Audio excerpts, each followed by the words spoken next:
Invincible, Invincible, I can't believe I'm saying this, but thank God you didn't pull an Arcane and have a subpar sequel. Oh, and RWBY.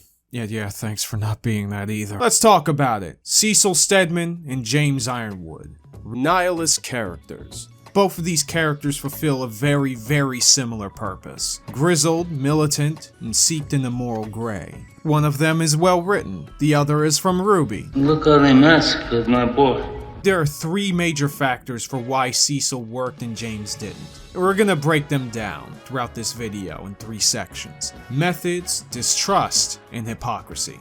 Spoilers for Invincible, by the way. But before that, let's set the table. James Ironwood is the military leader of Atlas, the country with the most powerful army on Remnant. Not only is he head of security, but he also works within Ozpin's inner circle to combat Salem's plans to steal the 4 relics. Cecil Stedman is the head of the GDA, acting as the Nick Fury in this world. Peacekeeping, tracking down supervillains, commissioning vigilantes, etc. In both of their first appearances, they are strongly defined by doing whatever it takes to get the job done.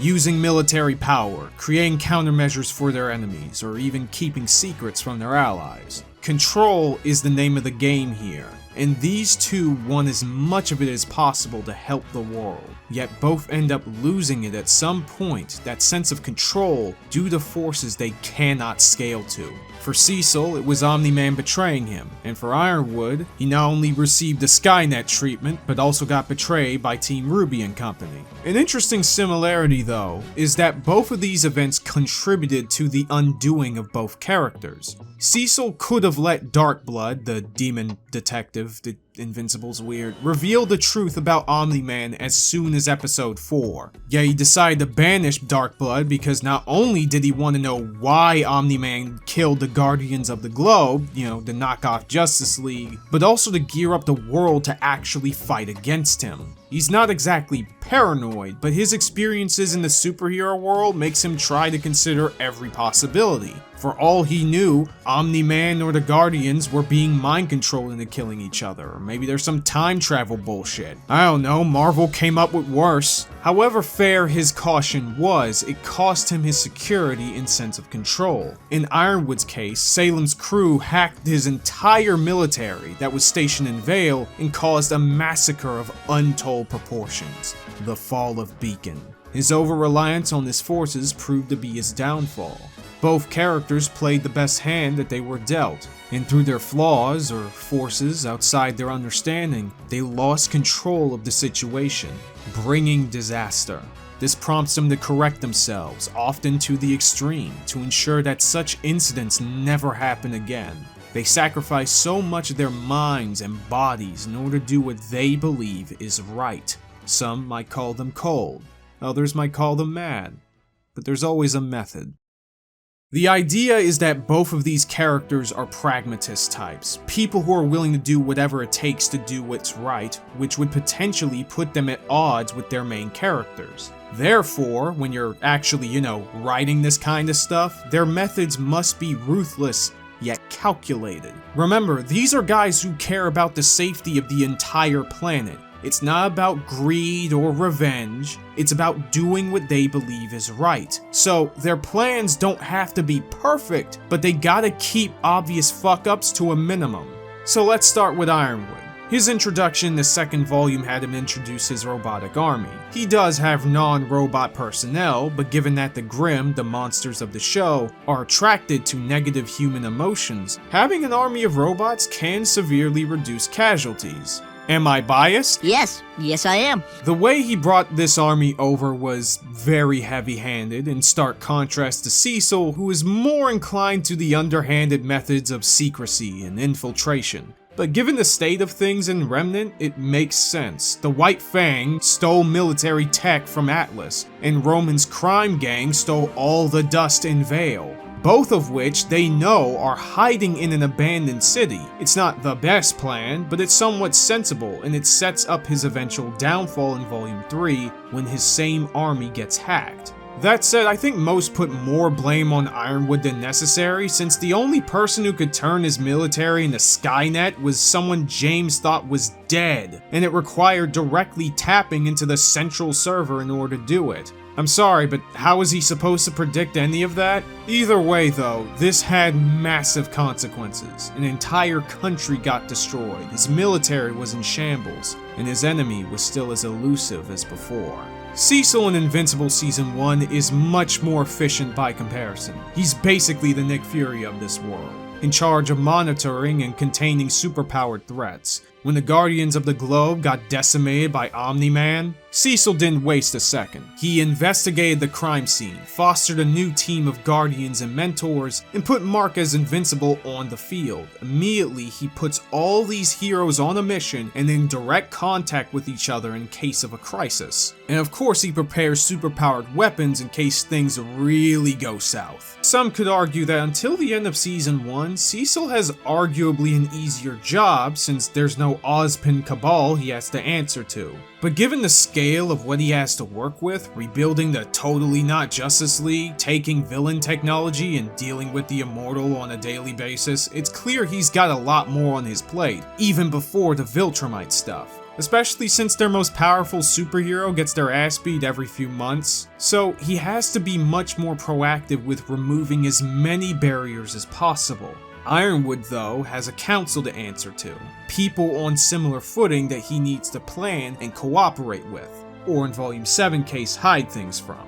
He has a large force and military experience, whereas everyone else has their supposed assets. It's part of why he was shown to be more impulsive in Volumes 2 and 3, with bringing a decent amount of his army into Vale. These differences set up one thing they both have in common: the struggle to maintain control, and what happens when they both lose it. Both characters are set up against powerful opposing forces that they know very little about. In Cecil's case, the one superhero he trusted turned out to be Space Hitler, and cleverly hid it from him. By then, it was too late. For Chicago anyway, in case anyone lives there. After Nolan made landmarks out of child abuse and fucking off, Cecil immediately got to work rebuilding the Guardians, training Mark, and taking whatever useful tech necessary to give Earth an advantage against the Viltrumites. He's got multiple superhero teams around the clock on speed dial and freely gives services to those on his payroll. But Cecil is also not above pulling a Batman and making failsafes in case a superhero goes rogue. The key thing is that all of these measures are practical. No opportunity is wasted. Cecil knows a war is coming, and people are working around the clock to prevent it. There is almost never a time when I felt Cecil could have done more to give Earth a fighting chance. Question his morals all you want, but the man gets results. So let's talk about Ironwood's plan. Post Volume 3, Ironwood was in hardcore damage control. He enacted an embargo on trade routes for dust and essentially prevented travel between kingdoms. The pros are obvious. Closing the borders prevents almost any chance of Salem and crew from infiltrating Atlas and getting in the way of his other plans, just like in Beacon. This is obviously at the cost of jobs and the economy, causing great unhappiness in the kingdom and abroad, but given Ironwood's priorities and motivations, it makes sense for him to think of the long game, especially since he has no way of contacting the other kingdoms long range without risking his position, which is why he set up the Amnesty Plan in order to rebuild global communications. This way, he can not only contact all of the world and let all of them know at once about Salem, but his army would be better prepared to counteract all of the fear and negativity bringing in the Grimm. Obviously though, this also brings in the issue that it requires a shit ton of resources from the city of Mantle, which is below Atlas. Morally, it's dubious, but given the circumstances, there wasn't much else he could do. Except maybe plug a hole in that damn wall. Yeah, much of the source of civil unrest between Mantle citizens and Ironwood is that he doesn't seem to plug up the damaged walls in the city, which leaves civilians more vulnerable to monster attacks. This is really stupid because we know that Earth dust exists. And even if he wanted to save all of that dust for his Amnesty Tower plan, you mean to tell me that they can't brick and mortar that shit? With how advanced their tech is? We can have a goddamn force field the size of New York, but you can't slap some freaking flex tape to plug up the damn hole? Hell, how about you tell your air fleet to do their friggin' job, or put a mech in front of the wall in case something happens? Basic goddamn strategy, people. And if that wasn't embarrassing enough, Ironwood apparently didn't update Mantle's security systems. This is, of course, despite the show telling us that he is paranoid, and the fact that he knows that someone with the capability to hack into his nation's tech is working with the enemy. On top of the fact that his leading scientist comes to Mantle as a day job. You what? And that's not even getting into freaking Jacques or Robin gunning for his position. He probably could have convinced Robin to work with him behind the scenes if he had talked to her before this election shit started. And that's not getting into Volume 8, the point where Ironwood's character got completely assassinated to the point where he is unrecognizable. Ladies and gentlemen, what you see before you is no longer James Ironwood, but...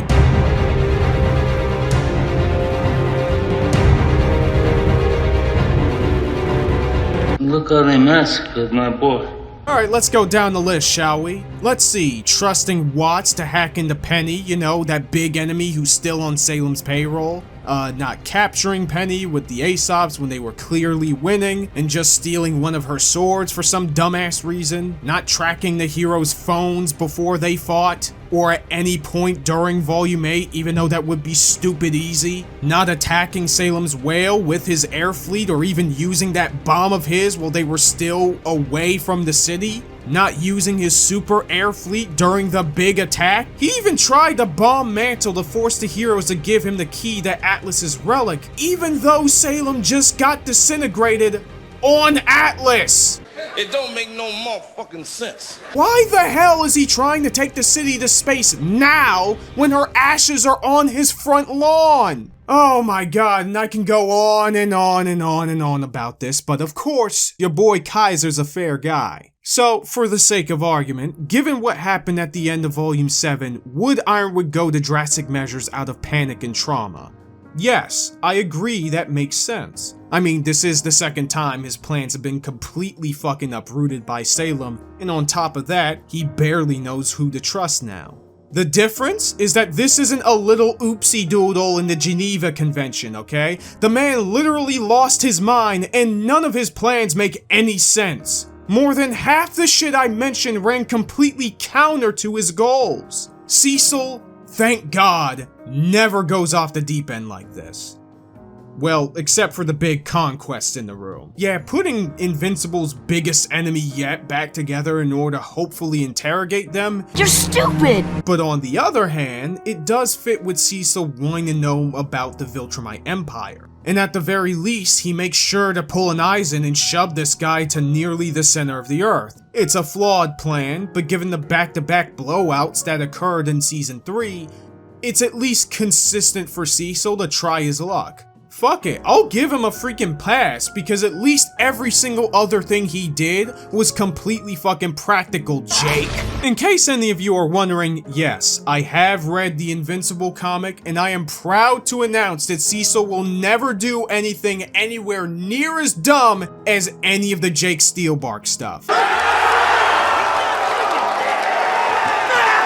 This, ladies and gentlemen, is the difference. Consistency, as always, is the name of the game in storytelling. You need to make sure your pragmatists stay as intelligent as possible. There can be holes in their logic, but they need to fit with their established goals, moral ethics, or in-character decisions. Otherwise, when they don't do something they clearly are willing and able to do, the audience sees the puppet strings behind the characters. Having your main characters morally disagree with someone intelligent is interesting because you can't treat them like a Disney villain. After all, what's more challenging than fighting someone whom you would trust on a normal day? Every action has a reaction. Again, these are people who are willing to go a bit farther than most to do what they believe is correct and to save the planet. And ironically, they know this about themselves. That's why they decide to hide certain things and details, keep things close to the chest, all to avoid any barriers to their mission. But oftentimes, it makes things hard for their allies to trust them again. Going into Volume 7, when the main characters arrive in Atlas, they find Ironwood putting the nation in a vice grip in order to prepare for the coming conflict with Salem. They're immediately wigged out about Ironwood's regime, which ultimately leads to them keeping important world-ending secrets from him. You know, the fact their biggest threat is an immortal that can't be killed. Look, I'm not saying that the heroes have no reason to be distrustful of Ironwood's actions here. Most of them care deeply about the personal freedoms of ordinary people and what restricts them. Granted, he's doing it to make sure we don't have an electric boogaloo of Beacon's fall, but it's understandable why they wanted to keep things close to the chest at first. It'd be totally fair if they kept the secret for maybe a couple of days or so. You see, this is the part where I tell you they waited a few weeks to tell them.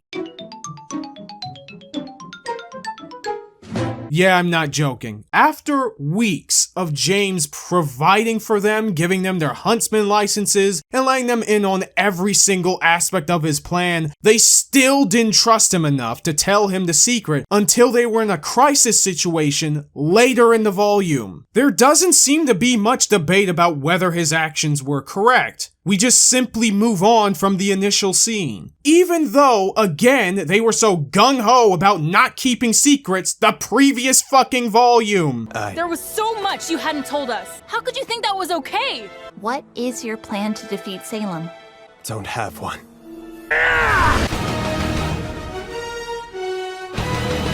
Did you learn anything from him about the relics before? He told us the lamp can answer 3 questions.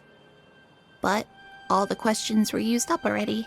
Shut up, bitch! Now, some might say that there's this scene in episode 3 where RWBY talks with her core team about it. We're really not gonna tell Ironwood what happened to Oz? What we learned about Jin? About Salem? We are. We will. But you saw how things looked when we flew into Atlas. But that's the only scene where we get to see the main characters actually talk about the fact that they are being fucking hypocrites. This never gets argued again throughout the entire volume. No one else gets mad at RWBY for her decision. None of these bitches bring up their past interactions with Ironwood and why it might be worth a shot to actually give him a chance. The only, and I mean only, explanation for RWBY doing this is this giant crock of horseshit Crow says in episode 4. I'm trying to do what I think is best, but I really can't tell if what's best is what's right, or if I'm no different from Oz. RWBY, Oz only trusted himself with the whole truth. You're trusting others, but you're making sure they prove themselves first. I think that's a pretty big difference.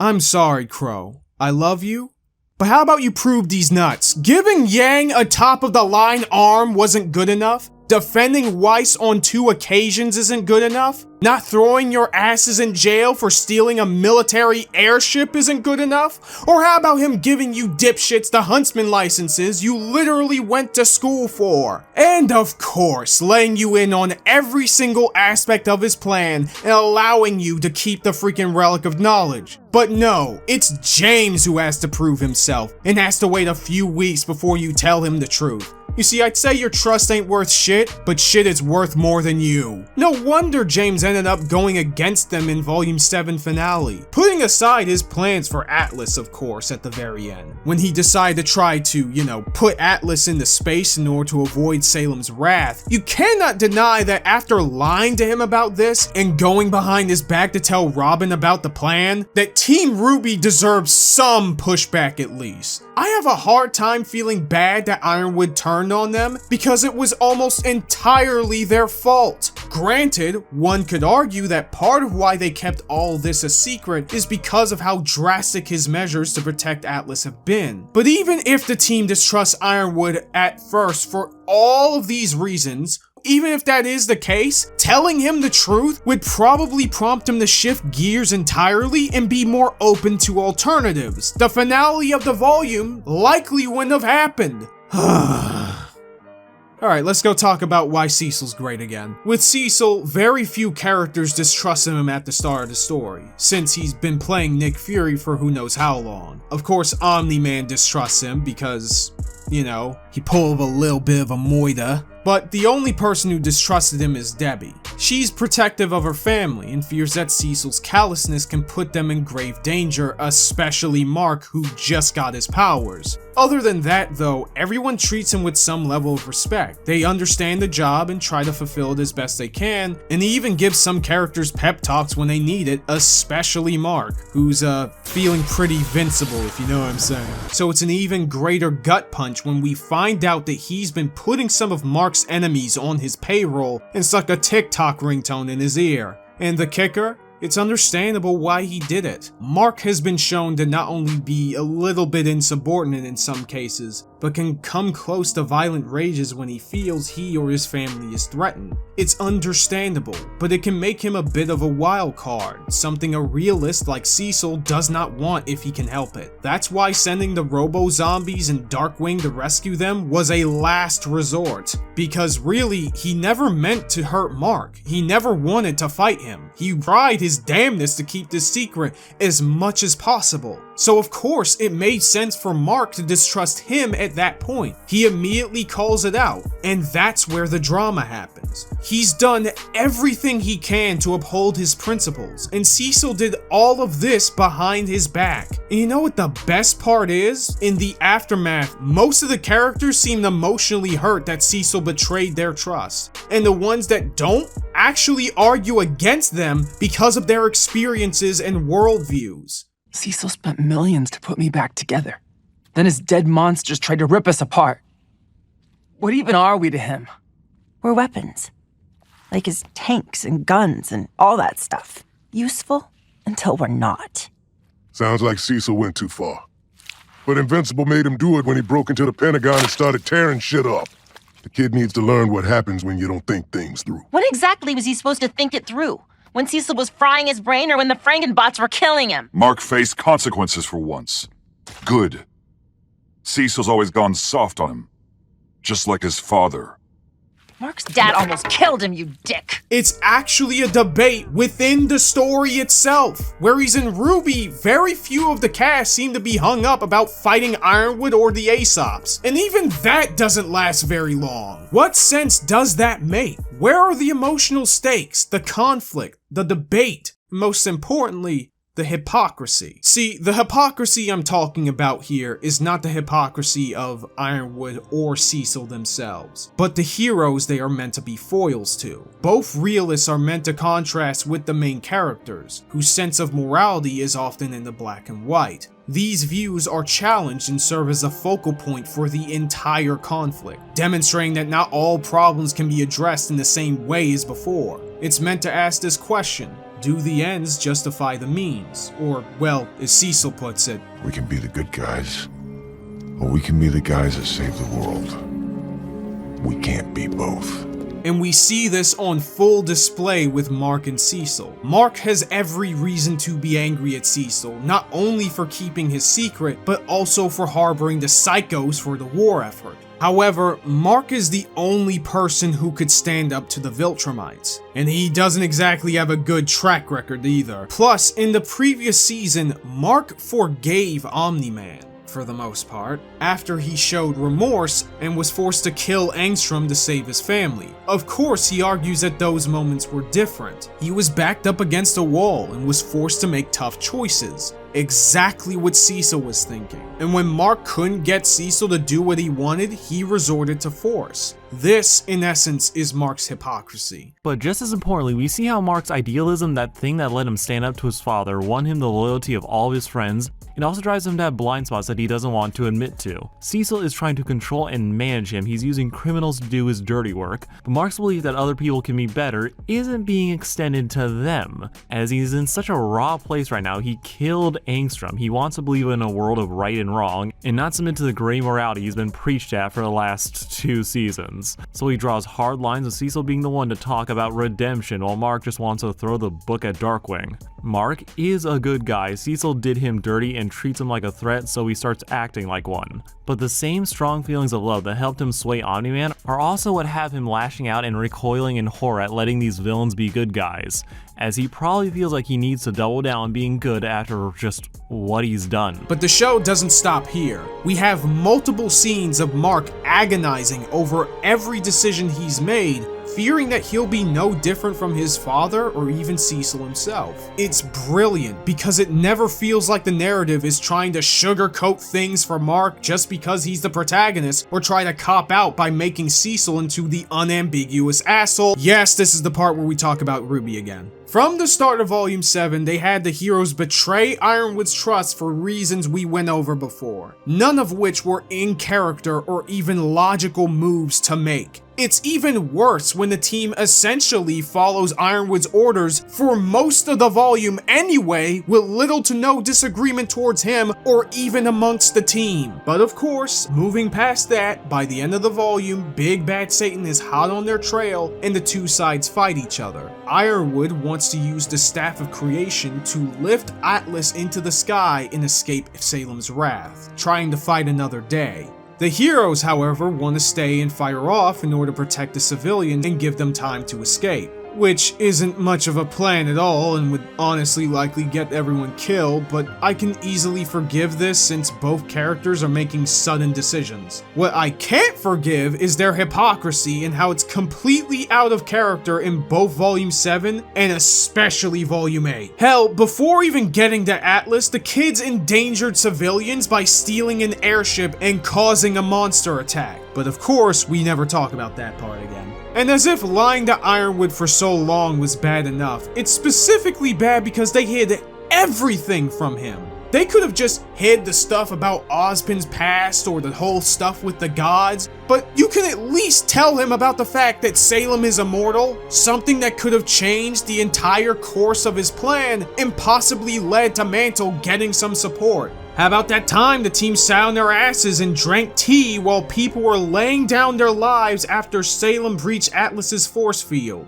Yeah, what about all those innocent lives you people cared about? Guess it didn't mean a damn thing because their big idea to save everyone was to fast travel the entire population to Salem's next target. I already complained about that in a different video, so go ahead and watch that. Yeah, can you people tell that there's no competition yet? Let me tell y'all the difference between Invincible's versions of this event and why it's so good, okay? The showrunners aren't pussies. They are willing to actually call their main characters out on their shitty behavior and actually use that as a source of drama and character development. With Team RWBY, they rarely, if ever, get confronted with their mistakes. In fact, let me give the 4 steps of this show's freaking gaslighting, okay? We're gonna go step by step with this one. First, they hype up all the good they've done as if that justifies a damn thing. But we got Oscar back and did a lot more that was never in the plan.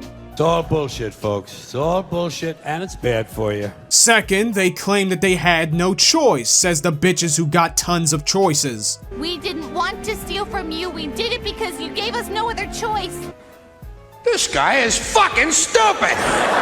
Then these bitches decide to make a false dichotomy by asking, are you saying we should have done nothing? When that is not what this conversation's about. I'm not going to pretend like we did everything perfectly. But if we'd done nothing, things would be even worse than they are now. Shut the fuck up! Shut the fuck up! Shut the fuck up! Shut the fuck up! And finally, dismiss all the justified criticism because the other person is being a meaniehead. Oh, and let's not forget the reason we're in the Ever After in the first place is because of your plan that didn't work. What about you? It's all about you! Well, he's fairly intelligent. John. I'm sorry, He's full of shit! You know, Team RWBY is allowed to say hurtful things in the heat of the moment, but no one else is allowed to, apparently. Rules for thee bullshit, you know? With Mark, he outright says, I killed someone and I shouldn't have. You can't just kill people and pretend it's no big deal. You killed the guy who broke Mom's arm. That was an accident. So was this. Oliver, it's wrong. He goes through the logic chain of what if Cecil is right, or what if I had done things this way? Should I have done more to stop Sinclair? This isn't your fault. I could have stopped him forever. You couldn't have known what would happen. I should have. If you killed him, you'd be just like him. The world doesn't need more people like that. It needs more people like Invincible. This is what makes Cecil a good foil. Because of the fact that he's not a Disney villain, Mark actually has to think about what he is doing, and it pushes him to develop his character in engaging ways. But Ironwood? He no longer fits as a foil for Team RWBY because they changed him into a completely different character just to make them look good. They're trying to save Mental. This has always been about Mental, hasn't it? And then these fine, upstanding gentlemen look you in the eye and tell you that this is subtle and morally gray storytelling. What a fucking load. And people wonder why this shit fell off. Here's a hint, H-Bomber Guy didn't cause this. This is the difference between writers with vision and writers with no dick. What makes the conflict between Mark and Cecil good is that they don't pussyfoot around and leave both characters' hypocrisies on the cutting room floor. Everything gets aired out, both verbally and physically, and the show accomplishes this without villainizing the other side, stripping the scene of its nuance, or limiting the conflict to just one scene.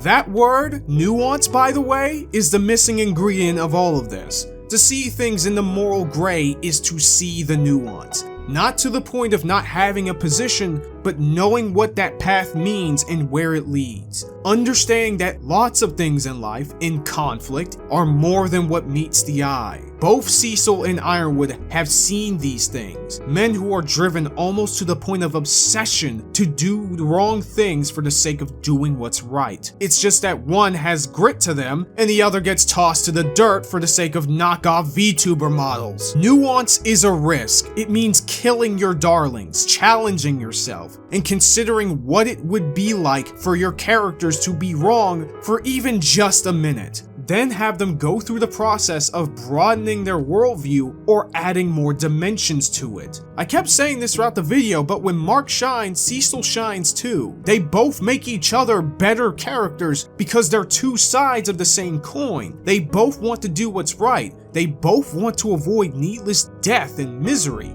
but they have different ideas of what should be done. All of this would mean nothing if the show wasn't willing to put Mark into those uncomfortable places. Even to the point where even if he disagrees with Cecil by the end, you can subtly tell that he kinda understands him way more. When I watch this show, it's so effortless the way they put all of this together. I just wonder why RWBY couldn't do the same. I mean, I don't really wonder, I've told you why, but I'm just astounded that things could really be this easy. Why bother making a morally gray story when they do shit like this? Well, that's easy too.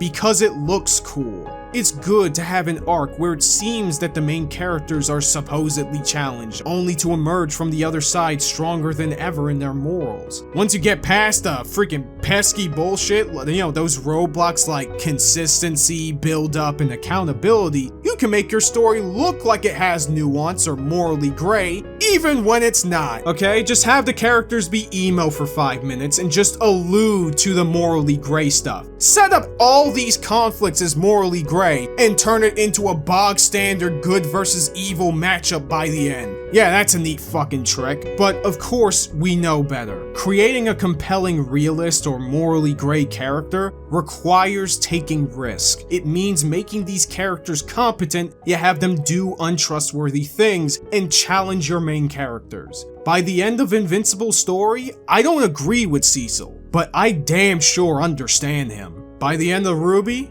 I found that the writers never understood Ironwood. And you know what? That's their loss. After all, you can either be the guy who talks about the moral gray, or the guy who writes it. You can't be both.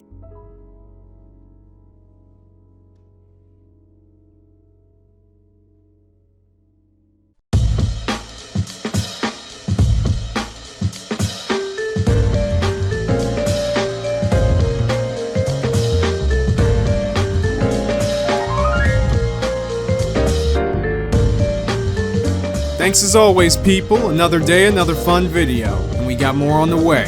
Like, comment, subscribe if you like what you see, want to share your thoughts, and want to see more. And if you're feeling real generous, support me on Patreon. For just $1 a month, y'all can jump onto my Discord server. With blackjack and hookers. I know, genius name, came up with it myself. And you can get shoutouts at the end of each new video, if you're into that sort of thing. You want to see some behind the scenes stuff too? Feel free to throw in some more. Stay tuned.